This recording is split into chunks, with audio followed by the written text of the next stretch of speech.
Alright, in this video, I'm going to share to you paano gumawa ng mga welcome banners na ganito, no? Paano nyo i-edit yung mga welcome banners para sa mga new members natin. Okay, so ganito po, no?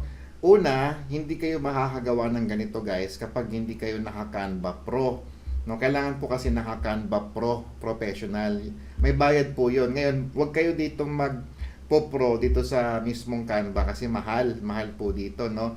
So, ang gagawin nyo po dito is magsa-search po kayo dito ng Canva Pro sa Facebook.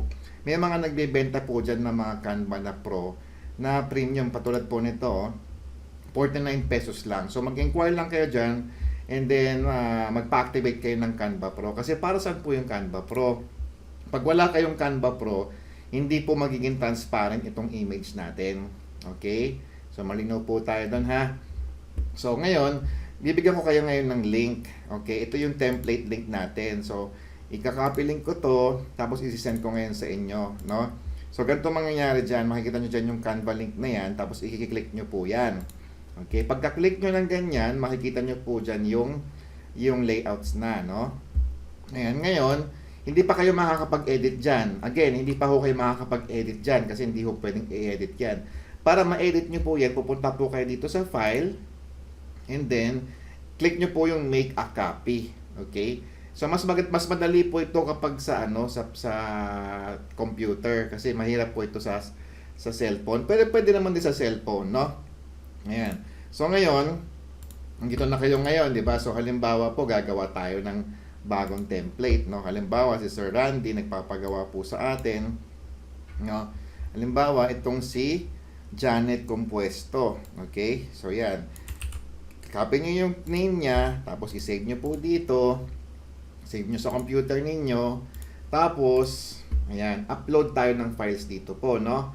Upload files. Ayan. So, ngayon, yung file na in-upload nyo, i-drag nyo ngayon dito. Ayan, i-drag nyo yan. So, mapapansin nyo, automatic na siya mag-remove ng background.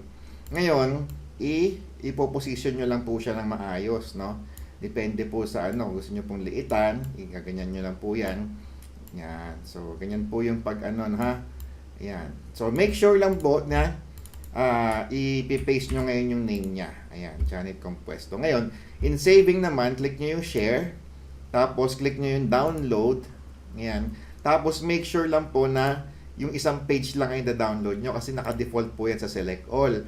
So usually, mata-download niya po yung buong mga pati yung mga nasa baba. So, click nyo lang yung, click nyo lang select all, click nyo lang yung page 1. Ayan. Done, and then download. Okay? So, pagka na-download nyo na po yan, pwede nyo na po yung i-post, no? Ayan. So, dito po, ayan, no? I-send mo na ngayon kay Sir Randy. Meron na siya ngayon na, na profile. Ngayon, marami po tayo ditong templates na meron tayong ganito. Ay, hindi, okay na yan. Ay, hindi pala, no? Dito po tayo sa ating, yan, no? Meron po tayo ditong mga templates. Ito po, no? Ito po yung isi-send ko sa inyo na templates. Yan. Yan. So, meron po tayong ganito na pwede nyo pong i-edit po dito yung name. Ayan. Yan, na-edit po yung name na yan. Tapos, meron din po tayong ganito na welcome to TechMe. Yan. Make sure lang po na i-edit nyo lang po yung name dito. Yan. Kasi nga po, usually yung iba din na i-edit, no? Ito po yung ating default. Ganyan, no? Ayan. So, meron tayong ganito din.